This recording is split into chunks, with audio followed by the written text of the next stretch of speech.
뉴스 신세계 헬마우스 임경빈 작가와 오늘도 함께합니다. 어서 오세요. 안녕하세요. 자, 분당에 불났죠? 또 네, 지금 큰 불이 나서 이제 긴급하게 뉴스가 들어왔는데요. 경기도 성남시 분당구 야탑동에 있는 복합 상가 건물에 불이 난 시각이 오늘 오후 4시 37분쯤입니다. 그래서 소방당국이 지금 추정하기로는 건물 1층에 있는 음식점 주방에서 불이 시작이 된 것 같고, 그래서 119 신고를 받고 나서 곧바로 이제 진화에 나섰습니다.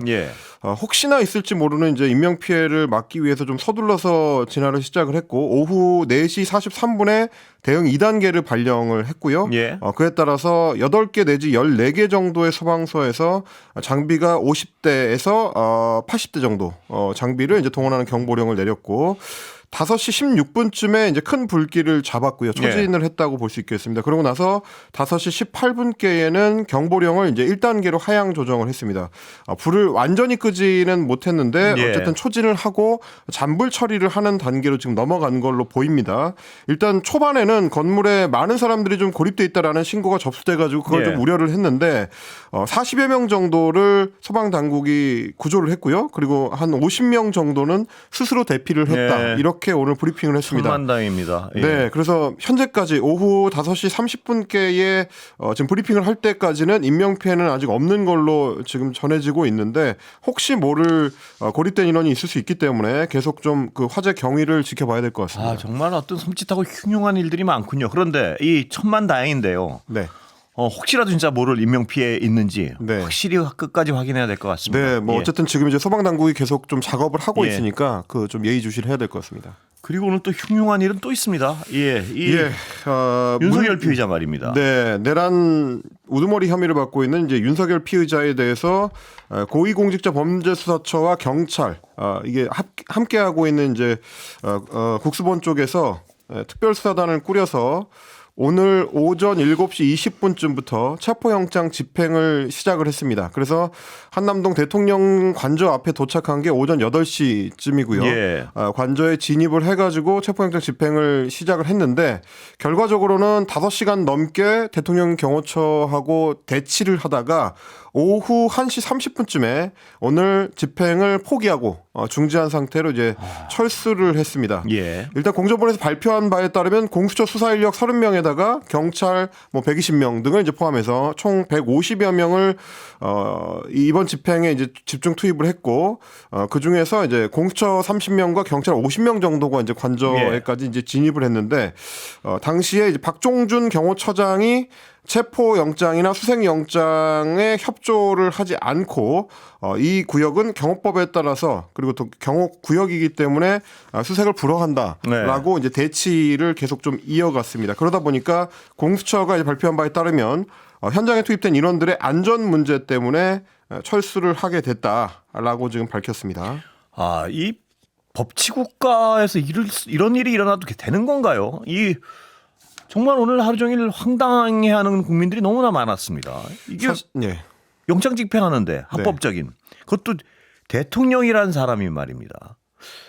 이렇게 앞에 공권력을 내세워가지고 이걸 저지하고, 정말 나라가 이렇게까지 법치주의가 무너져도 되는 건가요? 어제 저희가 이제 소식을 전해드릴 때까지만 하더라도 어쨌든 뭐 경호처에서 일종의 제스처를 좀 취할 수는 있겠지만은 수색영장이나 이제 체포영장을 그냥 거부할 경우에는 공무집행 방해로 이제 처벌받을 수 있기 때문에 그런 상황까지 가겠느냐라는 전망을 말씀을 드렸었는데, 오늘 보니까 생각보다도 더 이제 저항이 좀 단호했다. 뭐 이렇게 이제 일단 봐야 될 것 같습니다. 일단 공수처에서 설명한 내용을 보니까 관저에 철문을 들어간 뒤에 보니 첫 번째로 이제 버스로 막혀 있는 상황이었고요. 그리고 경호처 직원 50여 명이 길목을 막아섰고, 경호처 차장이 나와서 경호법에 따라서 들어갈 수 없다. 이거는 영장 집행 관련해서는 대통령 변호인단이랑 얘기를 해라라고 얘기했는데, 이제 이 1차 저지선을 뚫고 한 150m 정도를 이제 올라갔다. 그런데 다시 또 버스로 막혀 있었고,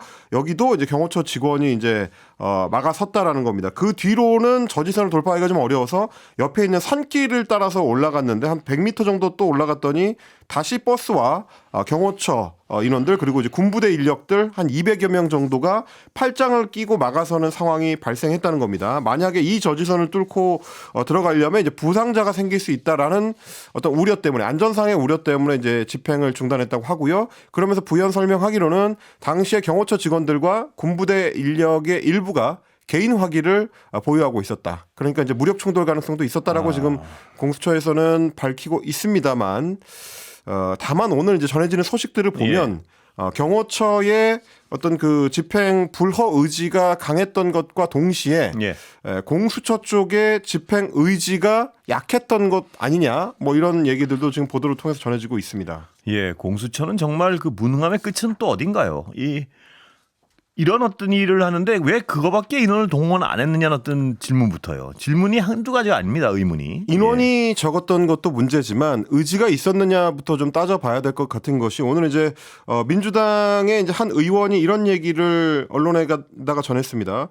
경찰 같은 경우는 이제 체포영장 집행을 막아서는 그 경호처장 같은 이 고위 간부들을 체포하려는 시도를 했다. 그게 당연하겠죠. 예. 왜냐하면 이제 공무집행 방해, 그것도 이제 뭐 여럿이 다중으로 이제 공무집행 방해를 하는 경우에는 이제 특수 공무집행 방해죄가 되기 때문에 훨씬 중범죄가 되거든요.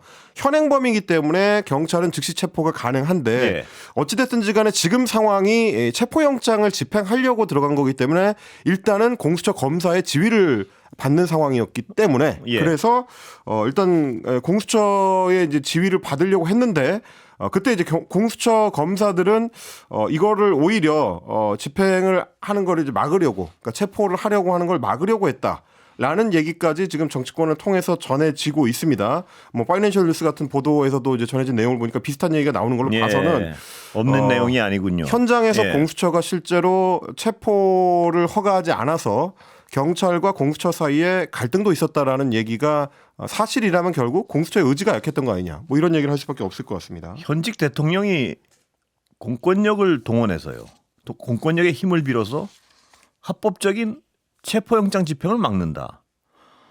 이런 상황을 어떻게 국민들은 해석하고 어떤 국민들이 이 상황을 보면서 법을 지킬 수 있을까? 법을 지켜야 된다는 생각을 할까? 정말 법치주의가 끝까지 무너져 내리는 광경 비슷한데요.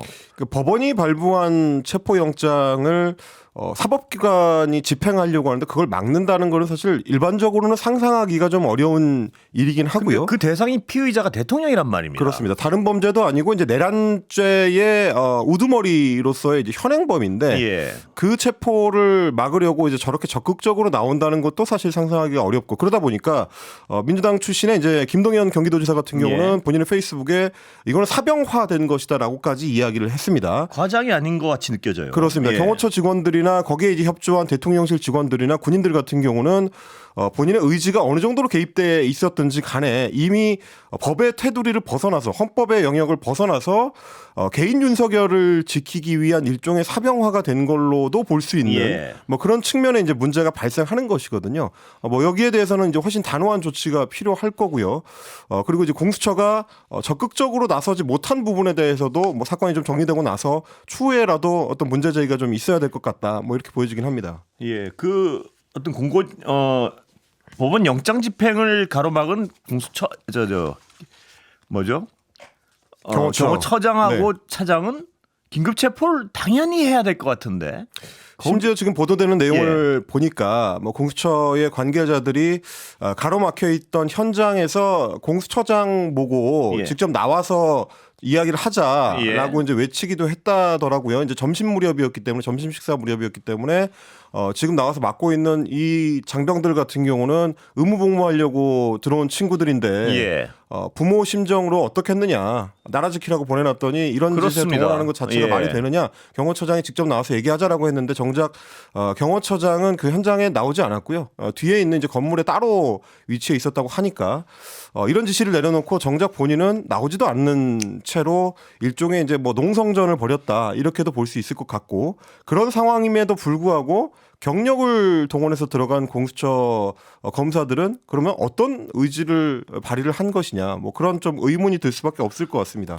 일단 공조본에서는 오늘 체포영장 집행과 관련해 가지고 굉장히 좀 그 깊은 유감을 표한다라고 이야기를 했습니다. 법에 의한 절차에 응하지 않은 피의자의 태도에 심히 유감을 표하고 향후 조치는 검토 후에 결정할 예정이다라고 일단 밝혔습니다. 그래서 아직은 뭐 1월 6일까지 집행 날짜가 좀 이제 여유가 있기 때문에 2차, 3차 시도를 할 것이다라고 하는 거고요. 다만 좀 그 검토를 할 때 예. 오늘 같은 상황이 재발되지 않으려면 어차피 경호처에서 어떻게 나올지는 이제 뻔해진 상황이기 예. 때문에 어떤 조치를 구체적으로 할 수 있을지를 조금 더 명확하게 계획을 갖고 들어가야 될 것 같고요. 경력이 부족하다면 경력을 더 많이 동원을 하고 그렇습니다. 조치가 필요하다면 더 단호한 의지를 가지고 좀 이 상황에 임해야 될 것 같다. 안일하게 생각했다면 그 부분에 대해서는 좀 버려야 될 것 같다라는 생각이 듭니다. 일단 여기에 대해서도 지금 이제 그 경호처에서 오히려 단호한 입장을 내놓고 있는데요. 대통령 경호처가 별도 입장문을 냈습니다. 공수처와 국수본이 법적 근거도 없이 경찰 기동대를 동원하여 경호구역과 군사기밀시설을 시설장에 허가 없이 출입문을 부쉈고 심지어 근무자에게 부상을 일으키면서 무단으로 침입한 데 대해서 매우 유감스럽게 생각한다. 이런 입장을 냈습니다. 그러면서 불법 행위를 자행한 책임자와 관련자에 대해 법적 조치를 통해 반드시 책임을 물을 것이며 역대 정부에서 그래왔듯이 앞으로도 법과 원칙에 따라서 경호 대상자에 대한 경호 임무에 만전을 기하겠다.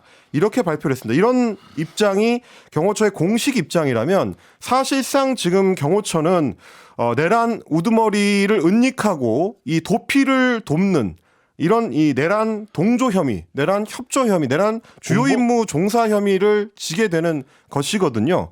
지금 받고 있는 혐의의 엄중함을 잘 이해를 못하는 것 같은데 좀 이해가 안 갑니다. 일단 법적 근거가 없다라는 거는 어떤 근거에서 이런 이야기를 할 수 있는 것인지 법원에서 발부한 체포영장을 들고 검사와 경찰이 들어갔는데 법적 근거가 없다는 거는 어떤 기관에 호소하는 얘기인지 잘 이해가 안 가고요. 어떤 근거 없이 막 던지는데 예. 이 공수처가 어떤 무능력의 극치를 보여주고 있다면 이쪽은 정말 적반하장의 극치를 보여주고 있군요. 네, 아무런 논리도 없습니다 보면. 한 단어로 예. 요약하면 그야말로 이제 적반하장일 것 같은데 예. 오늘 공수처가 추가로 취한 조치는 하나입니다. 체포영장 집행을 무산시킨 것과 관련해서 이제 박종준 대통령 경호처장을 입건했다라고 밝혔습니다. 일단 경호처장하고 경호차장을 입건하고 특수공무집행 방해 혐의로 내일까지 출석해라라고 이제 요구를 했다고 하는데 예. 지금의 경호처의 공식 입장을 봤을 때는 당연히 내일 출석할 가능성은 없어 보이고요. 현장에서 전면적으로 저항하는 사람들이 출석을 하겠습니까? 그렇습니다. 예. 그러면 저희 입장에서는 질문할 수밖에 없는 게 이게 지금 현행범위 상황인데 예. 현행범을 긴급 체포를 하면 될 텐데 긴급 체포하지 않고 그러면 또 체포영장을 요청을 할 건지 예, 그렇습니다. 그런 식의 뭐랄까요 이제 느리고 좀 답답한 절차를 거쳐서 진행하는 것이 지금의 상황에 합당한 조치인지 같은 걸 공수처에서도 좀 고민을 좀 해야 될 것 같습니다. 그리고 경호처장과 차장이 현행범적 공권력에 저항을 하고 있는데 네. 그렇다면 최상목 대통령 권한대행은 말입니다. 당장 직위 해제를 하고 어떤 조치를 취해야 되는 거 아닌가요? 당연히. 사실 가장 효과적인 예. 방식은 이런 어떤 불법적 행태를 벌이고 있는 지휘권자의 지휘권을 뺏는 것이거든요. 그렇습니다. 그러려면 지금 대통령 권한대행을 하고 있는 최상목 경제부총리가 단호하게 경호처장과 그 차장 등에 대한 지휘권을 뺏는 해임 조치를 하면 됩니다. 이 사람들은 다 정무직 공무원이기 때문에요. 예. 그래서 그냥 당장 해임을 하면 그 즉시 효과가 발휘가 되는데 근데 아무런 조치를 취하지 않았죠 오늘? 아무런 조치를 취하지 않았고 그리고 야당을 비롯해서 이제 여러 사람들이 지속적으로 경호처에 명령을 내려달라 예. 협조하라는 명령을 내려달라고 했는데 그런 조치도 별도로 취하지 않은 상황입니다. 아니 근데 이 최상목 경제부총리는 입만 열면 어떤 나라 경제를 걱정하고 뭐 대외 신인들 걱정하는 사람이 어떻게 또 이런 어떤 엄청난 사안에 대해서는 입을 꼭 닫고 있나요? 많은 분들이 보셨겠지만 이제 오늘 오전 상황 같은 경우는 대통령실에 대한 어떤 체포영장 집행이 시작됐다는 소식이 전해지자마자 코스피 지수가 굉장히 빠르게 그렇습니다. 올라가는 지표상의 이제 흐름을 보였고요. 그런데 체포영장 집행이 실패했다는 보도가 나오자마자 그야말로 급락하는 예. 그런 흐름을 보였습니다. 이거는 최상목 경제부총리가 계속해서 강조해 왔었던 우리 경제에 보여줘야 하는 정치 일정의 정상화 과정과 바로 연동되는 문제라고 할 수 있을 텐데 지금 이 조치에 대해서는 집권 여당이나 최상목 권한대행이나 다 좀 넋을 놓고 있는 혹은 오히려 적극적으로 이걸 이제 방치하는 것 같은 뭐 그런 행태를 보이고 있어서 경제를 이야기했었던 그 발언과 행동이 좀 일치하지 않는 것 같다 이런 생각 듭니다. 그리고 권한대행은 정말 국가와 헌법 그리고 우리 경제를 위해서 무엇을 해야 될지 이렇게 답이 뻔하게 나와 있는 상황인데 말이라도 그렇게 안 하면 모르겠는데 말은 항상 어떤 경제를 얘기하고요. 국가 신인도를 가장 강조해온 어떤 사람 아닙니까? 그렇습니다. 그런데 이 정도 명백한 사안에 대해서 아무런 조치를 취하지 않는다는 건 역시 내란에 대한 어떤 입장에 대해서 한번 다시 물어봐야 될 나중에. 네. 분명히 책임을 물어봐야 될 사안이 되고 있는 것 같습니다. 보면. 결국은 어떤 공화국의 위계와 질서라는 거는 이제 정확한 신상필벌을 통해서 나올 수밖에 없다 이런 생각이 다시 한번 드는 거고요. 그 부분을 좀 생각해 볼 수밖에 없는 게 오늘 이제 TV조선의 단독 보도가 있었는데 공수처가 이제 그 체포영장 집행 절차에 돌입하자 박종준 경호처장이 경찰 인력과 군 인력에도 이제 동원 지시를 투입 지시를 내렸는데 여기에 대해서 경호처 지휘를 받는 101 경비단 이제 경찰 소속 경찰 출신 인사들입니다. 그리고 202 경비단 병력들 같은 경우는 여기에 협조하지 않고 불응했다. 라는 보도가 나왔습니다. 경찰 고위급 인사들로부터 불응하라는 명령이 있었던 것으로 보인다라는 게 여권 고위 관계자들의 이제 전언이고요. 실제로 경호처에 역시 배속돼 있는 육군 수방사 소속의 55 경비단 같은 경우도 경호처장의 투입 지시를 따르지 않았다. 라고 합니다. 그래서 경호처장이 지시 없이 임의로 이제 현장에서 이제 철수를 했다고 하는데 그렇다라는 건 아마도 이제 경찰이나 군 관계자들을 통해서 군 고위 관계자들을 통해서 지금 체포영장 집행에 대해서는 경호처 협조를 해주면 안 된다라는 일종의 지침이 있었던 걸로 보이는데 이런 것들을 역시 마찬가지로 대통령 권한대행을 하고 있는 최상목 부총리의 적극적인 지시가 있다면 경호처의 대부분의 인력들도 결국 이제 공무원들이기 때문에요. 따를 수밖에 없을 텐데 그런 신호를 좀 명확하게 못 주고 있는 거 아니냐. 이건 의심이... 사실상 도와주고 있는 꼴이 되는 건데요. 그렇습니다. 사실상 방조 내지 협조가 돼버릴 수가 있는 거죠. 예. 그리고 오늘 아까 지금 말씀하셨지만 군병력 중에 일부는 이 경호처장의 명령에 따르지 않고 자의적으로 철수했다는 거 아니겠습니까? 불법적 명령이기 때문에. 물론 그 인원들이 얼마나 되는지는 확인을 해봐야 됩니다. 공수처에서 현장에 들어갔을 때는 200명의 스크럼 중에 이제 군 인사들도 있었다고 하니까 군 인력들도 있었다고 하니까요. 그럼에도 불구하고 거기서 200명이 있다는 거 아니에요. 그렇습니다. 그러면 그 불법적 명령을 따르고 있는 사람이 200명이란 건데 그분들도 정말 어떤 법적 책임을 피할 수 없다는 사실을 명백히 아셔야 될 것 같습니다. 사실 저희가 이제 이런 말씀을 드리는 게 이런 어떤 신상필벌이 정확하게 되지 않으면 오히려 부당한 명령이나 불법적 명령에 저항했던 사람들이 거꾸로 불이익을 보는 상황이 될 수 있거든요.